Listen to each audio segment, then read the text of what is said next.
Ayun kapatid, tingnan natin itong isang AI product. Maganda talaga ang epekto.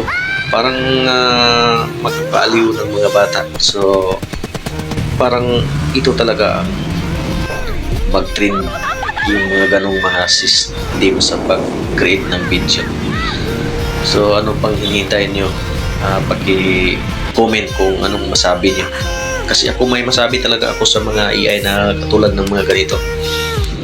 Parang ito ang kapag-aliw na. Yung mga vlogger ngayon, mga bago, mamroblema na yun kasi yung natural video hindi na patok eh. Ito ng mga gagaya nito ang mga patok mo. Napakagandang tingnan. Yung mga bata nito, mahilig mag-nood nito yung mga bata. Hindi lang mga bata, kundi mga malaking tao. So anong masabi mo kapatid? Paki-comment lang sa comment section. Sige.